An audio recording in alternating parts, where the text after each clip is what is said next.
अच्छा, मैं शुरू में ही बता दूं कि बहुत सारे लोग जो एर्थ हाउस के वर्कशॉप में जुड़ चुके हैं, अ, उन लोगों में अधिकांश लोगों का कहना है कि अभी न्यू ईयर को लेके इसको थोड़ा सा पोस्टपोन कर दीजिए। ठीक है, क्योंकि लोगों का बाहर जाना और इस सब तरह की व्यस्तताएं होती हैं। तो चूंकि आज का डेट अनाउंस था, ग्रुप भी बना हुआ था, तो हम लोग ये एक जनरल इंट्रोडक्टरी क्लास ले रहे हैं। ये 4 तारीख से ये प्रॉपर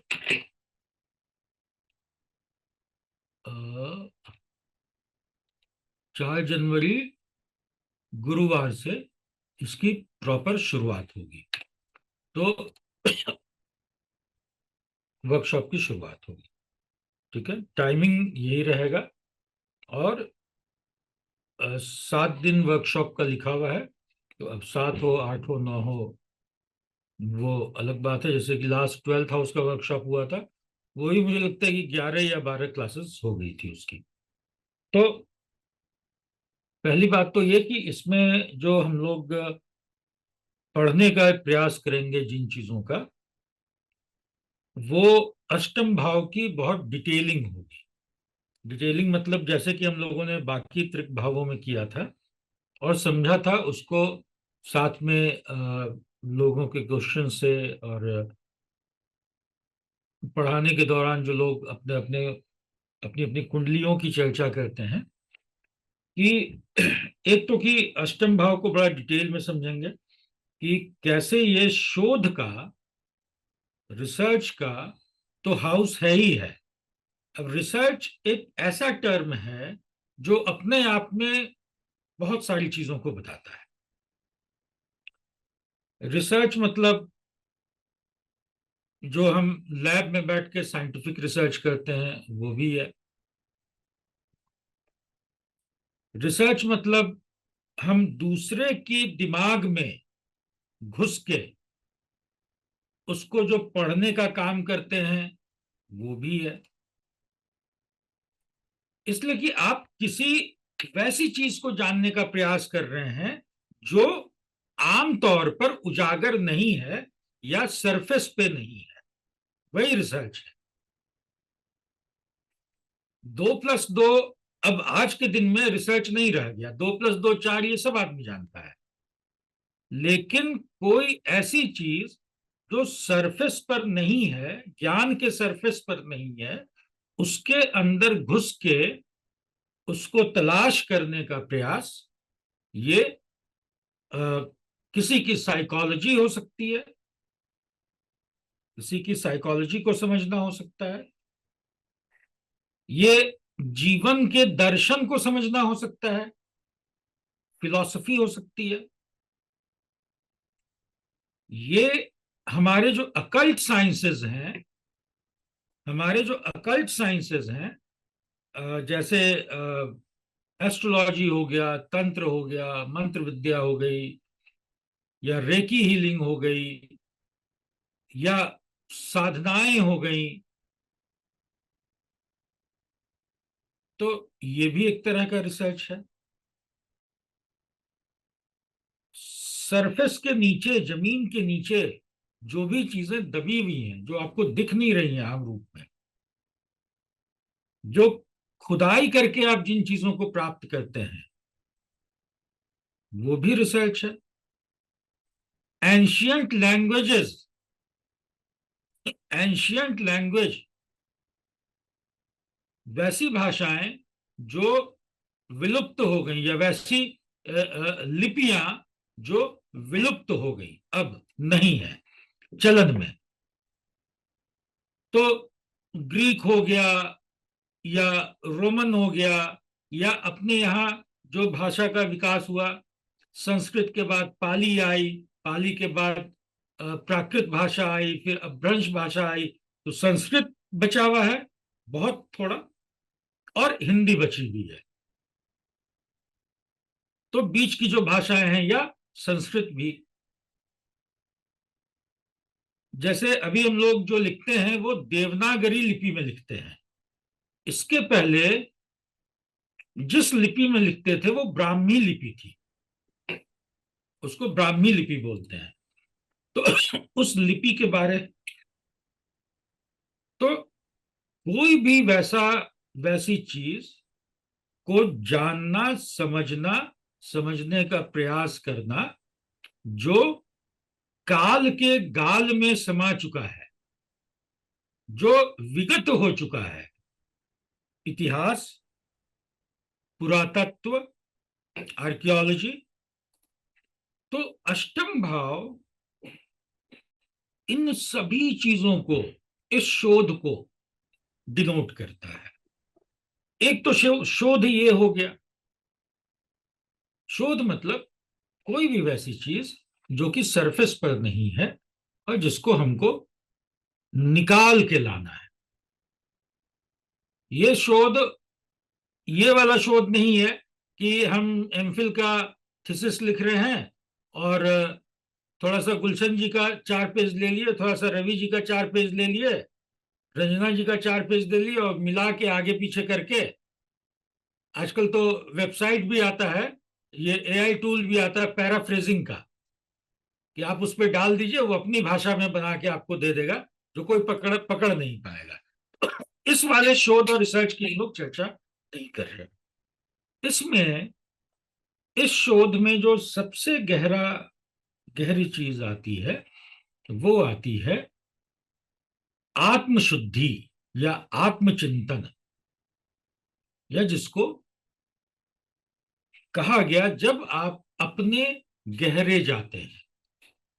बहुत सारे लोग हैं जो जिन्होंने मेरे साथ भी क्लासेस किया है, सर के साथ वैदिक क्लास भी किए होंगे। तो पतंजलि के योग सूत्र में, पतंजलि, ऋषि पतंजलि का जो योग सूत्र है, अष्टांग योग का सूत्र है, जो योग आजकल हम आप सब करते हैं और सिखाया जाता है, तो उसके बेसिकली 8 अंग हैं। अष्टांग योग उसको कहा गया, पतंजलि का अष्टांग योग। ये आठों अंग, ये आठों अंग कुंडली के पहले से लेके अष्टम भाव तक से कनेक्टेड है। अब ये आठों अंग कौन कौन से हैं, इनको समझना बड़ा जरूरी है। तब उससे अष्टम अष्टम भाव का जो इंपॉर्टेंस है, अष्टम भाव का जो इंपॉर्टेंस है आत्मशुद्धि, आत्मंथन और अंतर यात्रा में, वो हम समझ पाएंगे। तो पहला होता है यम। अष्टांग योग का पहला पार्ट क्या है? यम। यम मतलब, अब यम के भी कई सारी चीजें उसमें लिखी हुई हैं, जैसे सत्य बोलना, चीजों का संग्रह नहीं करना, कई सारी चीजें हैं। तो यम मतलब खुद को शुद्ध बनाना, खुद के लिए अपने आचरण को संयमित और संतुलित करना। फिर सेकंड आता है नियम।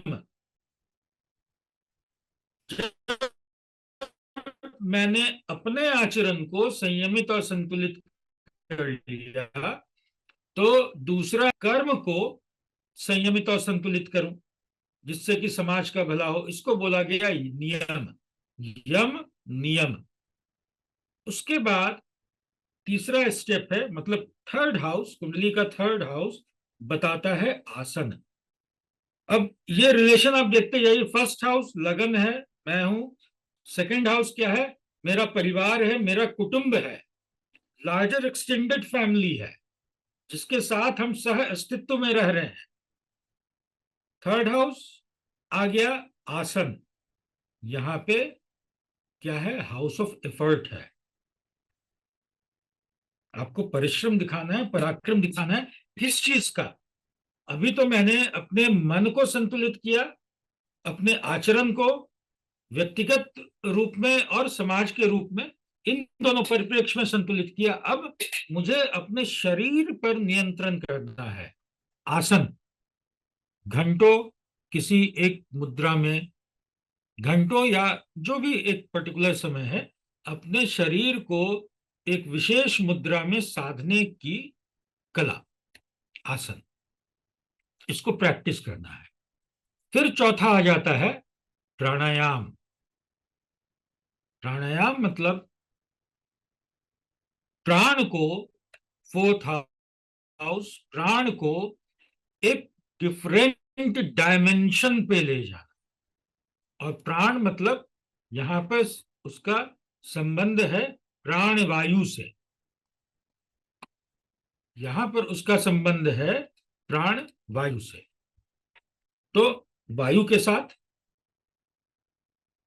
आपको अपने मन को,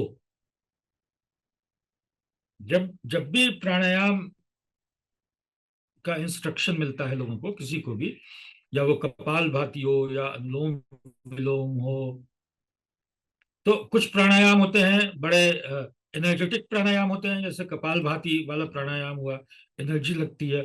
कुछ प्राणायाम होते हैं जो आपको शांति प्रदान करते हैं, जैसे अनुलोम विलोम, या अ, ये सूर्य और चंद्र नाड़ी को एक्टिवेट करने वाला प्राणायाम, खासकर चंद्र नाड़ी को एक्टिवेट करने वाला प्राणायाम। तो सांसों के माध्यम से सांसों को नियंत्रण करके आप क्या करते हैं, बेसिकली अपने मन को नियंत्रित करते हैं। अब देखिएगा, क्रोध आएगा तो सांस व्यक्ति की तेज चलने लगेगी। जब आप कामुकता के पलों में होंगे, सांस आपकी तेज चलने लगेगी। तो सांस आपके इमोशंस को एक्सप्रेस करने का एक साधन है। तो सांसों पर नियंत्रण। फिर पांचवा आता है प्रत्याहार। प्रत्याहार मतलब, आहार मतलब भोजन हो गया। अब भोजन यहाँ पे, जो भोजन हम भात दाल करते हैं वो तो भोजन है ही है, और प्रति मतलब उससे अलग, उससे उलट। तो प्रत्याहार मतलब कि भोजन से अलग हटना, भोजन पर नियंत्रण। जो भोजन भात दाल वाला भोजन हम करते हैं वो भोजन तो है ही है, साथ में स्पेशली यहाँ पे बताया गया कि हमारी इंद्रियों का जो भोजन है, हमारी जो पांच ज्ञान इंद्रियां हैं, इनका जो भोजन है, इन भोजन पर नियंत्रण करना या इन भोजन से हटना, उनसे मुक्त होना, पांचवा प्रत्याहार। छठा, ऋषि कहते हैं, छठा ध्यान। आपने सांसों पर नियंत्रण कर लिया, आपने इंद्रियों का निग्रह कर लिया, इंद्रियों को आपने हटाया। अब आप किसी एक वस्तु का, व्यक्ति का, भावना का, विचार का ध्यान करते हैं। छठे भाव को ध्यान का भाव कहा गया है। फिर सातवां आता है धारणा। आप जिस चीज का ध्यान कर रहे हैं उस पर अपनी धारणा को निश्चित कर लेना या दृढ़ कर लेना, ये ध्यान की प्रैक्टिस ही है जो धारणा में कन्वर्ट होती है। और फिर आठवां स्टेप है समाधि। समाधि मतलब आप अपने, आपने, अब देखिए, समाधि के लिए बहुत तैयारी करनी होती है। हम लोग जो आज जिस योग को करते हैं, हम लोग बड़े खुश होते हैं कि हम लोग योग कर रहे हैं, योग कर रहे हैं, बहुत अच्छी बात है।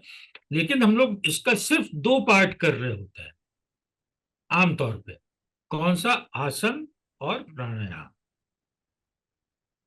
और इसी को अब प्रचलन में हम लोग, या हम लोगों का समाज, या हम कहें कि देश काल परिस्थिति के अनुसार जो चीजें बदल जाती हैं, तो इसको हम लोग योग नाम से जानते हैं, समझते हैं। तो अष्टम भाव योग का भाव है।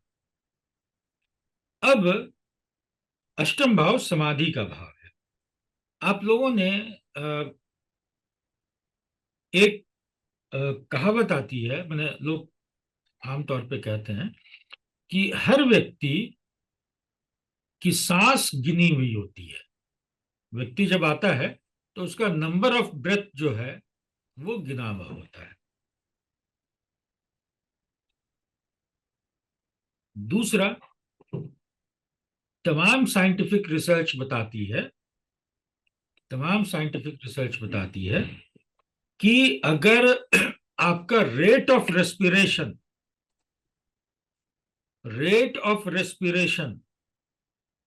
जिस जीव का जितना हाई होगा, उसकी लॉन्जिविटी उतनी कम होगी।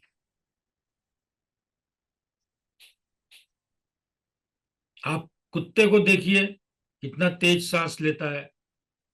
10, 11, 12, 13 साल में उसका जीवन समाप्त हो जाता है।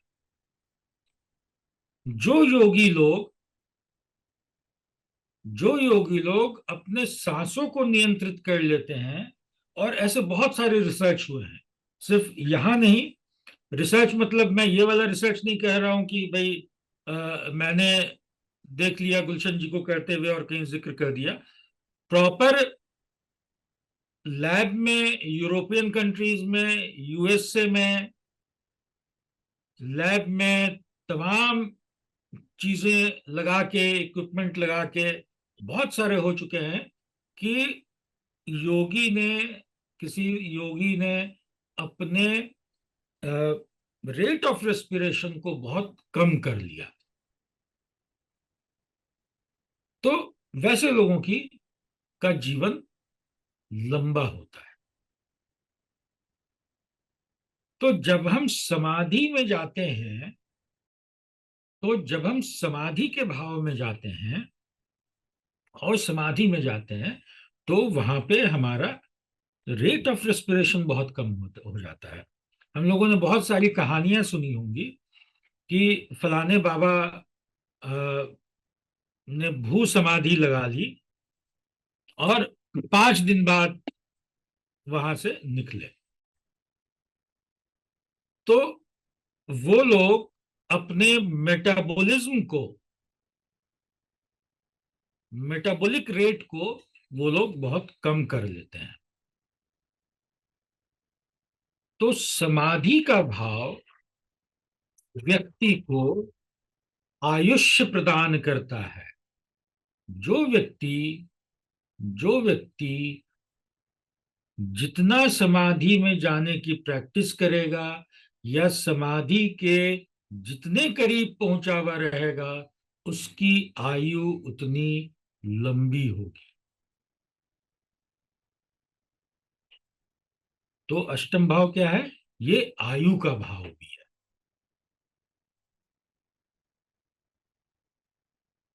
अष्टम भाव को ऐसे ही ऋषियों ने नहीं कह दिया कि भाई एक दिन मन आया और लिख दिया कि नहीं, अष्टम भाव से हम आयु देखेंगे। अष्टम भाव से आयु देखने का कुछ तर्क है। जब आप समाधि में होते हैं तो आपका अपनी सांसों पर नियंत्रण होता है, और जब आपका अपनी सांसों पर नियंत्रण होता है तो आपके जीवन में आयुष्य की वृद्धि होती है, आयु की वृद्धि होती है। अष्टम भाव के कारक ग्रह कौन है? अष्टम भाव के कारक ग्रह शनिदेव है। शनि मतलब शनि मतलब चीजों को धीरे करने वाले, इंटायर प्रोसेस को स्लो कर देने वाले, और जब कोई भी चीज स्लो हो जाती है तो हम ये भी कह सकते हैं कि वो लंबी हो गई।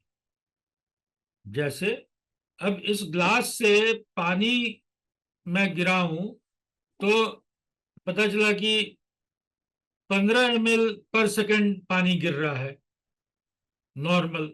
अब आपने कोई जुगाड़ करके उसको स्लो कर दिया, तो 15 ml की जगह पे अब 2 ml 2 ml पानी गिर रहा है पर सेकंड, तो ज्यादा देर तक पानी गिरेगा। तो शनि हर एक प्रोसेस को स्लो कर देते हैं। इसीलिए हम सब ने कभी ना कभी सुना होगा कि अष्टम भाव में बैठे शनि लंबी आयु प्रदान करते हैं। आयु आयु के बीतने की जो प्रक्रिया है, उस प्रोसेस को स्लो कर देते हैं, डिले कर देते हैं। हाँ, ये कोई गारंटी नहीं है कि वो स्वास्थ्य भी प्रदान करें। दोनों अलग अलग चीज है। ऐसा भी हो सकता है कि आयु लंबी हो गई लेकिन अस्वस्थ आयु हुई। व्यक्ति व्यक्ति पता चला कि पैरालिटिक हो गया या बेड रिडन हो गया और जीवन घसीट रहा है, मृत्यु आ ही नहीं रही है। तो अष्टम भाव को आयु का भाव भी कहा गया, शोध का भाव कहा गया। और ये सारी चीजें ध्यान से लेके समाधि तक, ये जो है, ये व्यक्ति को रियलाइजेशन की ओर लेके जाती है। बोध, अपने आप को समझने की प्रक्रिया। अब ये अपने आप को समझना क्या है, इसको समझाना बड़ा मुश्किल काम। जैसे कबीरदास ने बहुत सारे दोहे इस चीज को समझाने के लिए तो नहीं, लेकिन इस चीज को इंगित करने के लिए कहा है कि भाई, जो घर जा रो आपने चलो हमारे साथ। कबीरा कर खड़ा बाजार में लियो लुकाठी हाथ, जो घर जा रो आपने चलो हमारे साथ। मतलब ये एक ऐसी यात्रा है जिसमें आपको अपने आप को, अपने अभिमान को, अपने स्व को, अपने अस्तित्व को छोड़ देने की जरूरत है। और फिर उसके बाद कहते हैं कि ज्यों गूंगा गुड़ खाए के कहो कौन मुख स्वाद। ये यात्रा वैसी है कि आपने डुबकी लगाई समुद्र में। भाई, सीप अगर मिलेगा तो समुद्र में ही मिलेगा, मोती अगर मिलेगा तो समुद्र में मिलेगा। कौन सी मोती? कौन सा मोती? मोती के बारे क्या कहा जाता था? अब तो 10 रुपए में भी एक मुट्ठी मोटी मोती मिल जाता है। मतलब ज्ञान, हाँ? ज्ञान या बोध? बोध, बोध, बोध, बोध, ध्यान, रियलाइजेशन, सारी सब एक ही चीज है। तो मोती क्या होता था? मोती, जो सीप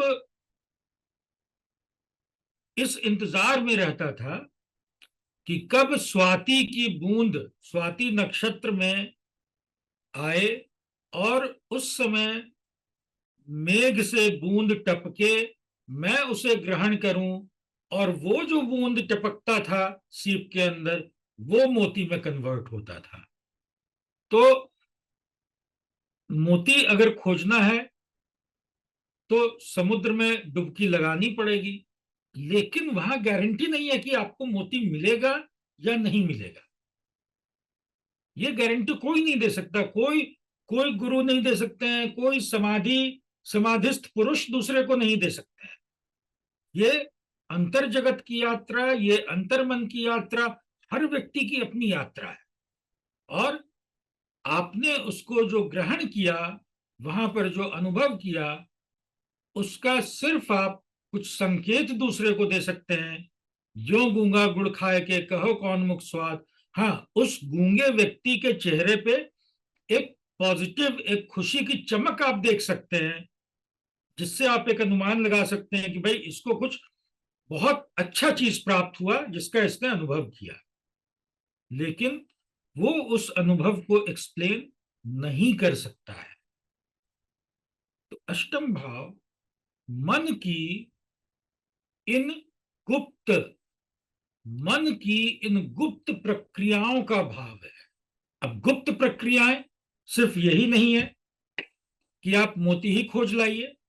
हर व्यक्ति तो जरूरी नहीं कि मोती की यात्रा करे, और बिल्कुल जरूरी नहीं है। हमारे जीवन में और हमारे मन की जितनी भी गुप्त बातें हैं, गुप्त सोच, गुप्त चिंतन, गुप्त कामनाएं, गुप्त वासनाएं, ये अष्टम भाव में हमारे मन का आनंद, हमारे मन का असल आनंद, आनंद किस भाव से देखा जाता है? पंचम भाव, अष्टम में छिपा है। असल आनंद कहने का मतलब कि व्यक्ति जीवन में बहुत सारे उसकी अपेक्षाएं होती हैं, बहुत सारे इमोशंस होते हैं जो वो आजीवन किसी से नहीं बोल पाता है, खासकर काम वासनाओं से संबंधित। यहाँ पे क्या है? अष्टम भाव हमारा इंटरनल सेक्सुअल ऑर्गन्स और सेक्सुअल ड्राइव को डिनोट करता है। तो गुप्त कामनाएं, गुप्त वासनाएं अष्टम भाव में चिपके बैठी हैं, और व्यक्ति, हर व्यक्ति उसको जीता है, मन से आनंदित होता है, लेकिन दूसरे को शेयर नहीं कर पाता है। अष्टम भाव दरअसल उन चीजों का भाव है जो या तो आप दूसरे को शेयर नहीं कर पाए, नंबर वन, नहीं कर पाते हैं, नंबर वन, और उन चीजों का भाव भी है जो दूसरों के साथ शेयर नहीं करना चाहिए। अष्टम भाव से हम अष्टम भाव को बड़ा खराब माना गया। इसको त्रिक भाव तो सबको बोला गया, 6, 8, 12 तीनों को त्रिक भाव बोला गया, और तीनों को दुख स्थान बोला गया। लेकिन अब इस कॉमन नेम में भी इसका एक खास नाम दे दिया गया, निगेटिव नाम, रंध्र भाव। रंध्र मतलब छेद, मतलब आप कुछ भी रखे वो छेद से गिर जाएगा, टपक जाएगा। ये किसका रंध्र है? ये नवम का, भाग्य भाव का 12वां होने के कारण अष्टम भाव को कुंडली में सबसे बुरा भाव कहा गया। कर्म बहुत जरूरी है, लेकिन जब तक कर्म को प्रॉपर अपॉर्चुनिटी नहीं मिले, भाग्य शब्द कहने से थोड़ा विवाद हो सकता है, भाग्य शब्द कहने से लोग कुछ और उसका सेंस निकाल लेते हैं। मेरे कहने का मतलब कि कर्म को जब तक अपॉर्चुनिटी नहीं मिले, वही अपॉर्चुनिटी 9th हाउस है, वही अपॉर्चुनिटी भाग्य है। जब तक कर्म को अपॉर्चुनिटी नहीं मिले, तब तक कर्म का फल नहीं मिल पाता है। मान लीजिए मैं तैयारी कर रहा हूं किसी बैंक की, और बैंक का एग्जाम देने की उम्र है 25 से 30 साल, और मैंने तैयारी की। पिछले 10 साल के सारे क्वेश्चन मैं बना गया, मैं एग्जाम दे दूंगा तो 100% मार्क्स आ जाएगा। लेकिन जब मेरी आयु 25 से 30 साल थी, उस बीच में बैंक की वैकेंसी ही नहीं निकली। आप क्या कर लीजिएगा? सारी प्रतिभा होते हुए, सारी क्षमता होते हुए, सारा कर्म करते हुए, आपको उसे प्रदर्शित करने का अवसर ही नहीं मिल पाया। तो अष्टम भाव इसी अवसर को या भाग्य को हानि प्रदान करता है। इसलिए एक लाइन भी आता है संस्कृत के किसी श्लोक में कि भाग्यम फलति सर्वदा। अंत में भाग्य ही है जो हमेशा फल लेके आता है। इसका मतलब ये कहीं नहीं है कि कर्म नहीं है।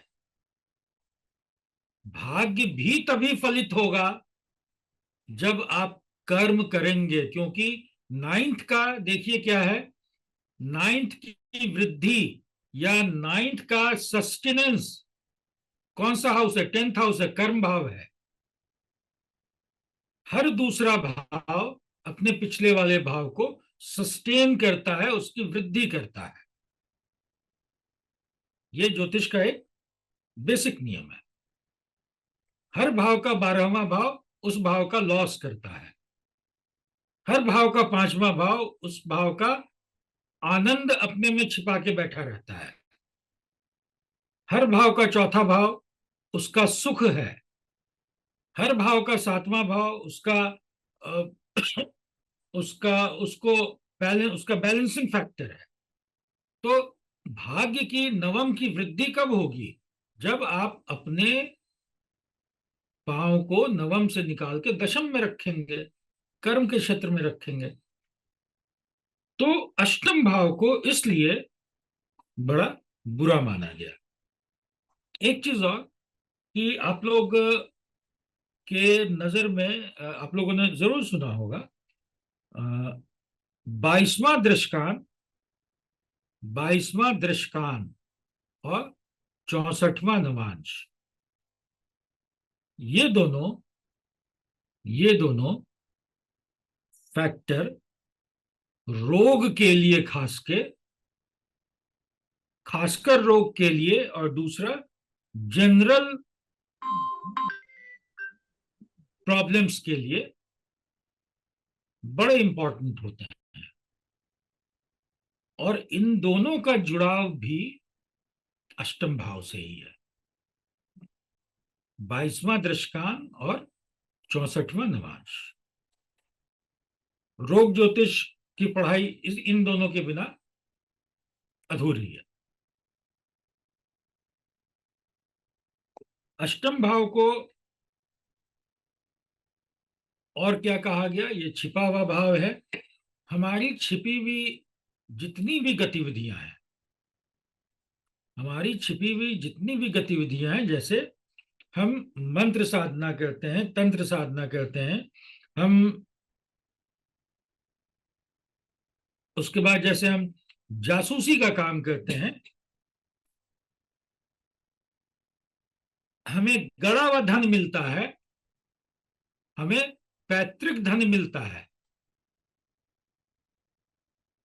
पैतृक धन क्यों?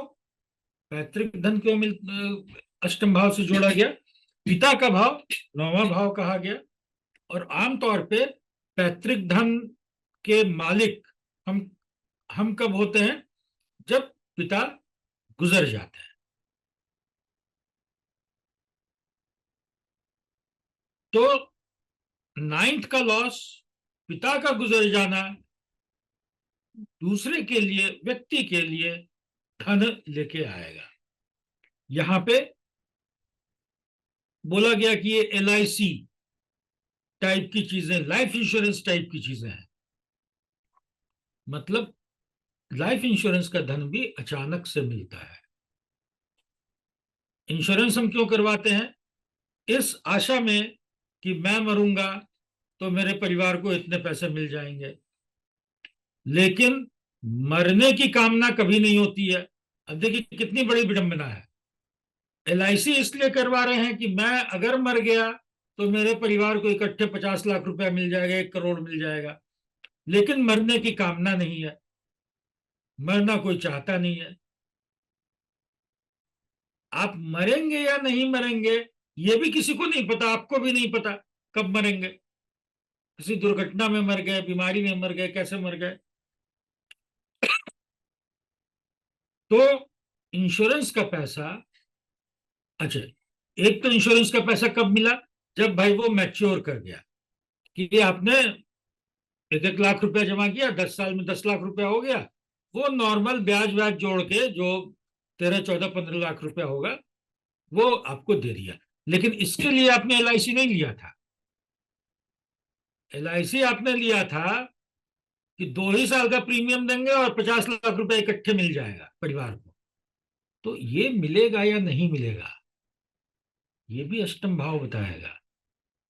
शायद अगर बेटे की कुंडली में बड़ा स्ट्रांग अष्टम भाव हो जो इसको बता रहा हो, तो उसको मिल सकता है पिता के LIC का पैसा, उसको अचानक से कोई धन मिल सकता है। गड़ा हुआ धन जमीन के नीचे, पहले सुनते थे कि खेत में या लोग घर बनाने के लिए जमीन खोद रहा है तो मिल जाता था। आजकल उतना, मतलब पहले, मतलब अपने पिता उता से सुना करते थे, आजकल कम सुनता है आदमी। कभी कभी मूर्तियां जरूर मिल जाती हैं, न्यूज में आता है। अच्छा, एट्थ हाउस को ना हाउस ऑफ ट्रांसफॉर्मेशन भी कहा गया, एट्थ हाउस को हाउस ऑफ ट्रांसफॉर्मेशन कहा गया। अष्टम भाव में हमारा कौन सा बॉडी पार्ट है? एनस है, रेक्टम है, जहां से फीकल मैटर छठे भाव में, पांचवें भाव से जो खाना पचा, छठे भाव में क्या हुआ, उसका एब्जॉर्प्शन हो गया। जो पॉजिटिव चीज लेना है, न्यूट्रिएंट्स लेना है, बॉडी ने ग्रहण कर लिया, बाकी को फीकल मैटर के रूप में आगे बढ़ा दिया, अष्टम भाव से वो बाहर निकल गया। सुबह सुबह व्यक्ति जब स्टूल पास करता है, और जिस व्यक्ति को कांस्टेंट कॉन्स्टिपेशन रहता है, कॉन्स्टिपेशन वाले व्यक्ति से पूछिए कि उसके अंदर कितना चिड़चिड़ापन आ जाता है। जब आप बाथरूम जाते हैं और फ्रेश होके आते हैं, तो सिर्फ शरीर नहीं, आपका मन भी प्रसन्न रहता है। तो यहां से अष्टम भाव ये क्षमता रखता है कि जीवन के जीवन में आने वाले जितने प्रकार के भी मल हैं, उसको आप अपने जीवन की यात्रा से निकाल दें। कैसे निकालेंगे? समाधि के माध्यम से। कैसे निकालेंगे? अष्टम भाव भगवान रुद्र का भाव कहा गया। रुद्र क्यों? रुद्र मतलब जो विनाश करते हैं। अष्टम भाव में क्या है? शमशान है। तो कैसे निकालेंगे? आप समाधि के माध्यम से, आप ध्यान के माध्यम से, आप भगवान रुद्र की के माध्यम से, उनकी पूजा के माध्यम से। जब भी एक बड़ा बेसिक सा प्रिंसिपल है, जब भी अष्टम भाव की दशा शुरू होने वाली हो या मार्केश की दशा शुरू होने वाली हो, तब रुद्राभिषेक जीवन में उस दशा पीरियड में समय समय पर करवाते रहना चाहिए। भगवान रुद्र की, शिव की पूजा करते रहनी चाहिए। ये व्यक्ति को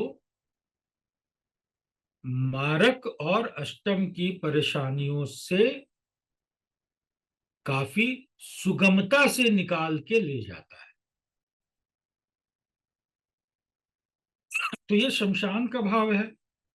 और सबसे बड़ा ट्रांसफॉर्मेशन व्यक्ति के की सोच में कब होता है? जब वो जाता है कहाँ पे? शमशान में। एक शब्द आता है शमशान वैराग्य, ठीक है। अच्छा, एक हम लोगों ने देखा होगा टीवी में, सिनेमा में, चाहे कैलेंडर पे, फोटो में,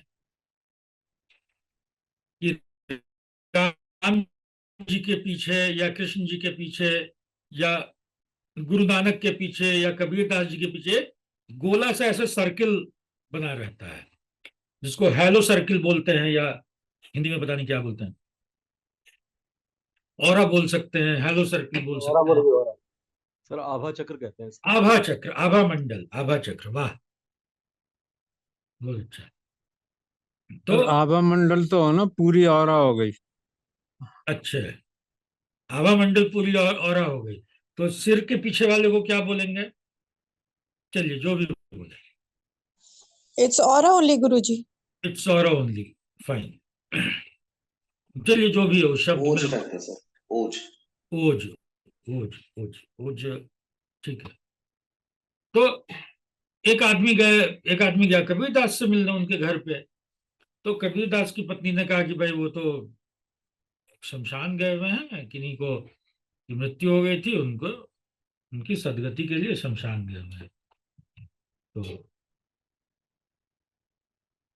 बोला कि ठीक है, मैं वहीं मिल लेता हूँ। तो वहां गया तो अच्छा, तो उसके पहले उन्होंने पूछा कि भाई मैं उनको, लेकिन मैं पहचानूंगा कैसे? तो उनकी पत्नी ने कहा कि आप वहां पे देखिएगा कि जिस व्यक्ति के पीछे सिर पे एक ऑरा जैसा दिख रहा होगा, एक प्रभा मंडल, आभा मंडल होगा, वही कबीरदास होंगे। ठीक है। तो जब व्यक्ति वहां गया तो देखा कि आप जहां जितने व्यक्ति हैं, सबके पीछे वो ऑरा दिख रहा है। तो बड़ा मैं परेशान भी हो गया कि भाई हमको तो कबीर, अब मैं कैसे पहचानूंगा? लेकिन जब वहां प्रक्रिया पूरी हुई शमशान में और वहां से लोग निकलने लगे, तो फिर उसने देखा कि किसी का 10 मीटर के बाद, किसी का 20 मीटर के बाद, किसी का 50 मीटर के बाद और धीरे धीरे गायब होने लगा। क्योंकि जब शमशान में कोई भी होता है, हम आप भी जाते हैं, तो उस समय तो लगता है कि भाई दुनिया तो नश्वर है, जो हम लोग कर रहे हैं बेकार कर रहे हैं, कोई फायदा नहीं है, एक दिन यहीं आना है, इसी मिट्टी में मिल जाना है, पंचतत्व में विलीन हो जाना है, इतना छल प्रपंच, मेहनत, फलाना ढिमाका, माया मोह सब बेकार है। लेकिन जैसे जैसे वहां से निकलते हैं उस परिस्थिति के बाद, वैसे वैसे फिर से उस प्रपंच में, माने पूरे गहरे तक घुस जाते हैं। अब तो मोबाइल फोन के बाद आप देखिएगा कि वहां भी जाके लोग अपना काम धंधा चालू रखते हैं। एक तरफ लाश जल रही है, दूसरी तरफ कितना माल मंगाना है, क्या करना है, सब चल रहा है। तो अब वो जो शमशान वैराग्य था, उसकी भी, वो भी बेचारा कलयुग में आके सिकुड़ गया है, उसकी भी क्षमता कम हो गई है। तो उसके बाद जब अंत में उसने देखा कि भाई एक व्यक्ति बचे हैं जो कि जिनके पीछे ये है, तो यही कबीरदास होंगे। खैर, तो यहां पर विराग है, यहां पर वैराग्य है। जब व्यक्ति जब व्यक्ति सेल्फ इंट्रोस्पेक्शन में जाता है, जब व्यक्ति, जिसको ऋषियों ने कहा, साधकों ने कहा कि आत्म तत्व की खोज, आत्मा की खोज, और उस आत्मा के माध्यम से परमात्मा तक पहुंचने का प्रयास, यत पिंडे तत् ब्रह्मांडे, यत ब्रह्मांडे तत् पिंडे, ये जो एकाकार बताया गया है, और समाधि का, प्राणायाम का आनंद क्या है? समाधि। और समाधि का आनंद क्या है? समाधि का आनंद है मोक्ष। और ये क्या है? प्राणायाम चौथा भाव, समाधि आठवां भाव, और मोक्ष 12वां भाव। इन तीनों भावों को क्या कहा गया? मोक्ष त्रिकोण। इन तीनों भावों को मोक्ष त्रिकोण कहा गया। तो ये व्यक्ति को स्पिरिचुअल जर्नी की तरफ लेकर जाने वाले भाव हैं। और छठा भी दुख स्थान या त्रिक भाव व्यक्ति को अगर स्पिरिचुअल जर्नी करनी है तो उसके लिए बहुत बहुत बहुत आवश्यक है। इनसे गुजरता तो हर व्यक्ति है, बिना गुजरे चारा नहीं है। रोग हर किसी को होगा, शत्रु हर किसी के होंगे, शमशान हर व्यक्ति जाएगा, दूसरे को लेके या अपने को लेके हानि सबके जीवन में होगी। तो दुख स्थान से बचाव तो किसी का नहीं है, हर व्यक्ति को इससे गुजरना है। लेकिन अगर किसी को स्पिरिचुअल जर्नी करनी है तो फिर इन भावों के इनर मीनिंग्स को समझना होगा। छठे का इनर मीनिंग क्या है? षड रिपु। शत्रु तो हैं, लेकिन सबसे बड़े शत्रु कौन है? जो हमारे अंदर छिपके बैठे हैं। षड रिपु, काम, क्रोध, मद, लोभ, मोह और ईर्ष्या। इनको आप क्या कहते हैं? इनको आप अपने पराक्रम से दबाने का प्रयास करते हैं, इनसे मुक्त होने का प्रयास करते हैं। छठे का पराक्रम भाव कौन है? आठवां। आप जैसे जैसे इंट्रोस्पेक्शन में जाना शुरू करेंगे वैसे वैसे आप इन रिपुओं से मुक्त होना शुरू करेंगे।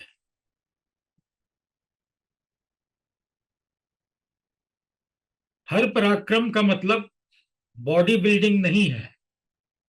जैसे हर धन का मतलब 2000 का नोट नहीं है। अच्छा चलिए, वो तो बैन हो गया। हर धन का मतलब 500 का नोट नहीं है। तो छठे का पराक्रम अष्टम है, और जब आप छठे से मुक्त होते हैं अष्टम के पराक्रम से, तब आपको जीवन का मोक्ष मिलता है या असल आनंद मिलता है 12वें में। सनातन परंपरा में जीवन का अंतिम उद्देश्य क्या बताया गया? कि आवागमन से मुक्ति, यही इस आत्मा का परम उद्देश्य है, आवागमन से मुक्ति। तो हम दोबारा आने के लिए, मेरा ये शरीर छूट रहा है, शरीर की हानि है 12वां भाव, दोबारा आने के लिए छूट रहा है या परम गति के लिए छूट रहा है? अगर परम गति के लिए छूट रहा है तो वही समाधि का असल आनंद है, मोक्ष है। अगर नहीं, तब फिर बाकी यात्रा तो है ही है। तो मुझे खांसी भी आज हो रही है थोड़ी। तो अष्टम भाव को हम लोग बहुत डिटेल में समझे। जब 4 से शुरू करेंगे तो आप लोगों के सवाल होंगे और हम लोग फिर से अष्टम भाव को समझने का प्रयास करेंगे। उसके साथ एक जो बड़ा बहुत दुविधा आती है, हर व्यक्ति को आती है, मुझे भी आती थी, कि भाई अष्टमेश अगर फलाने घर में गया तो क्या होगा, और फलाने भाव का स्वामी अष्टम भाव में आया तो क्या होगा। अष्टमेश पंचम में चले गए और पंचमेश अष्टम में आए, या चतुर्थेश अष्टम में आए, तो क्या क्या होने की संभावना होती है और क्यों होती है, इसको हम लोग लॉजिकली समझेंगे। प्लस अष्टम भाव में अलग अलग जो ग्रह आके बैठेंगे तो वो क्या परिणाम देंगे, खासकर किस लगन में, जैसे सूर्य अष्टम भाव में अच्छे नहीं कहे गए, सूर्य चंद्रमा, कोई भी ग्रह अच्छे नहीं कहे गए, सूर्य चंद्रमा भी नहीं कहे गए। लेकिन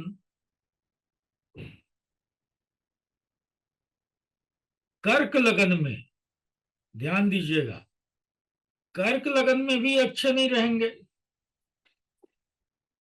लेकिन धन के लिए ये अच्छा काम करेंगे, क्योंकि कर्क लगन में ये धनेश हो गए, और धनेश होकर अष्टम में बैठ के अपनी राशि को देखेंगे। तो एक बेसिक नियम क्या कहता है, जिसको अलग अलग क्लासिक्स में बताया गया है, किसी में भाव चिंता नाम से अध्याय दिया गया है, किसी में भाव फल अध्याय नाम से दिया गया है। उसमें बहुत सारे नियम बताए गए हैं कि कोई भाव कैसे फ्लरिश करता है और कोई भाव कैसे कम हो जाता है। तो उसमें बोलते हैं कि जब भी भाव का स्वामी या कारक, भाव का स्वामी या भाव का कारक अपने भाव को देखता है तो उस भाव की वृद्धि करता है, तो उस भाव को बल प्रदान करता है। तो सूर्य जब यहां अष्टम में बैठेंगे तो धन के लिए अच्छा काम करेंगे। तो इस तरीके से हम लोग इस तरह का जो स्पेसिफिक लगन होगा उसके बारे भी हम लोग जब भावेश के परिवर्तन की बात पढ़ेंगे कि अष्टमेश कहाँ गए, किस भाव में गए, और दूसरे भाव के स्वामी अष्टम में आए, तो यहां भी हम लोग स्पेसिफिक लगन की चर्चा करेंगे, खासकर उन लग्नों की जहां वो स्वराशि हो रहे हो, जहां वो नीच के हो रहे हो, जहां वो उच्च के हो रहे हो, उन लग्नों की चर्चा करेंगे। उनकी एक लिस्ट रहेगी हमारे पास, प्लस साथ में ग्रहों को देखेंगे।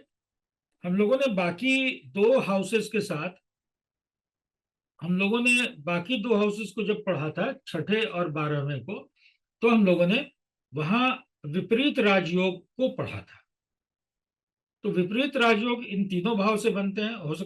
इसमें कई लोग ऐसे हैं ग्रुप में जो कि पहली बार ज्वाइन कर रहे हैं, तो हम लोग विपरीत राजयोग को भी पढ़ेंगे और कुंडली के माध्यम से इन चीजों की हम लोग चर्चा करेंगे।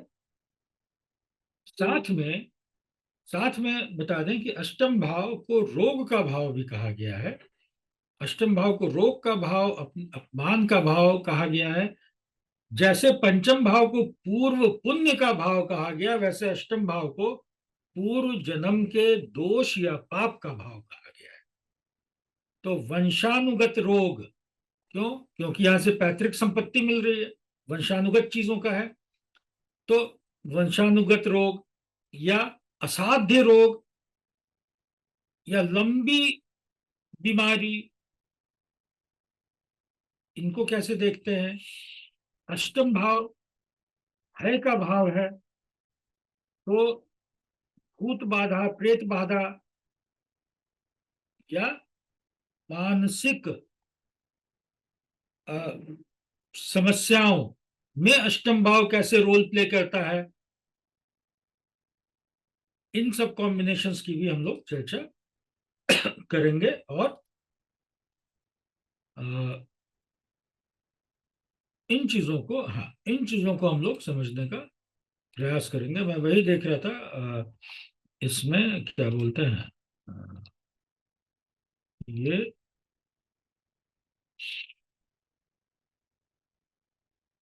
ये इसका सिलेबस है, वर्क फ्लो है, जो कि हम लोग इसको समझने का प्रयास करेंगे, विश्लेषण करेंगे। पहला दो चैप्टर, फिर अलग अलग ग्रह क्या करेंगे यहाँ, पूर्व जन्म के दोष या पाप, और इनको हम लोग जानेंगे। तो ये एक चूंकि आज से क्लास नहीं हो रही है और इसको एक होना था, डेट अनाउंस था, तो सर ने कहा कि एक डेमो क्लास ले लीजिए, इसलिए हर ग्रुप में मैसेज भी डाल दिया गया था। तो हाँ रवि जी बताइए। और ये कर्क लग्न की कुंडली में जो द्वादश हुए हैं वो मरकरी है, और जो धनेश है वो सूर्य है। और सूर्य और मरकरी दोनों अगर अष्टम में बैठते हैं तो एक तो ये विपरीत राज हो गया मरकरी का, और धनेश का ये सूर्य डायरेक्ट देख रहे हैं अपने राशि को, तो इसमें क्या होगा? मतलब दोनों आंखों के कारक भी है। अब मेरे को जानना है कि इससे दोनों उसकी जातक की आंखें खराब होने वाली है या फिर बढ़ने देखिए, वाली है रोशनी? देखिए पाप ग्रह, हमेशा हम्म, याद रखिए, पाप ग्रह अपने से संबंधित रोग लेके आते हैं। ठीक है। अब वहां पर तीन चीजों को देखना है। आंख मतलब एक तो उस भाव का स्वामी, उस भाव का स्वामी, वो भाव, और उस भाव का, उस वस्तु का कारक। कारक बड़ा इंपॉर्टेंट फैक्टर हो जाता है भाव, भावेश और कारक में। तो दृष्टि दोष के लिए शुक्र का पीड़ित होना बड़ा इंपॉर्टेंट फैक्टर है। ये एक संभावना जरूर देता है कि यहां पर ज्यादा संभावना है कि बुध वाली आंख जो है, 12वें हाउस वाली जो है, वो ज्यादा प्रभावित, क्योंकि वो अष्टम में आई और सूर्य के साथ आ गई, तो उस आंख को पीड़ित होने की संभावना ज्यादा है। ठीक है। विपरीत राजयोग का फल यहाँ पे नहीं मिलेगा आपको? नहीं, विपरीत, विपरीत राजयोग, देखिए राजयोग का फल मतलब, राजयोग तो आपको राजा बना रहा है। अच्छा। राजयोग का मतलब है जो आपको राजतुल्य जीवन दे। अब राजतुल्य मतलब जो अधिकार दे, जो धन दे, जो पैसा दे, जो सम्मान दे, जो पहुंच दे, यही राजा हुआ। अब इसकी राजा बनने की ये गारंटी तो कहीं नहीं है कि आपकी आंख खराब नहीं होगी, या आप रोगी नहीं होंगे, या आपकी अपने पत्नी के साथ बहुत अच्छी निभेगी। राजा होने की ये गारंटी है क्या? नहीं है। तो राजयोग आपके स्टेटस को शो करता है। ओके। राजयोग आपके स्टेटस को शो करता है। अक्सर हाँ, विपरीत राजयोग को कहा गया कि ये राजयोग के लिहाज से तो अच्छे हैं, बट डेफिनेटली स्वास्थ्य के लिहाज से बहुत आनंद प्रदान करने वाले नहीं है। जी जी, राजयोग का मतलब बस राजा के उससे समझे हम। राजयोग मतलब राजा, राजतुल्य। और उसके लिए राजयोग के लिए नंबर वन, एक तो लग्नेश बड़ा जरूरी है, लग्नेश का बलवान होना जरूरी है। नंबर टू, सूर्य और चंद्रमा का बलवान होना जरूरी है। सूर्य चंद्रमा अष्टमा और द्वादश में रहते हैं तब ये इस कंडीशन में कुछ होता है, ये फिर ये दोनों नेगेटिव हो गए फिर? एक बार उनको नवमांश में देखिए कि वहां पर अच्छा, क्या स्थिति बन रही है। फिर न मानते हैं। जी अब बोलिए। मान लीजिए, अब मान लीजिए ये कर्क लगन की कुंडली में सूर्य यहाँ पे किस राशि में आ गए? कुंभ अष्टम में, राशि में आ गए। कुंभ राशि में। अष्टम में कुंभ राशि में आ गए। ठीक है। अब अगर वहां पे कुंभ राशि में सूर्य अगर 20 डिग्री से, कुंभ राशि में सूर्य अगर 20 डिग्री से 23 डिग्री 20 मिनट के बीच के बैठे हुए हैं, सपोज 20 डिग्री के हैं, 21 डिग्री के हैं, 22 डिग्री के हैं, 23 डिग्री के हैं, तो अब ये क्या हुआ? ये सूर्य उच्च के हो गए नवमांश कुंडली में। ठीक है। या यही सूर्य अगर एक सर्टेन डिग्री पे बैठे हुए हैं तो वर्गोत्तम हो गए नवमांश कुंडली में, तो वर्गोत्तम ग्रह, उच्च का ग्रह, फिर उसका रिजल्ट बदल जाता है। और पता चला कि उच्च के हो गए और वहां जाके 10th हाउस में चले गए नवमांश कुंडली में। तो यहां पर जो चीजें दिख रही हैं वो बिल्कुल बदल जाएगी, उसका रिजल्ट बदल जाएगा।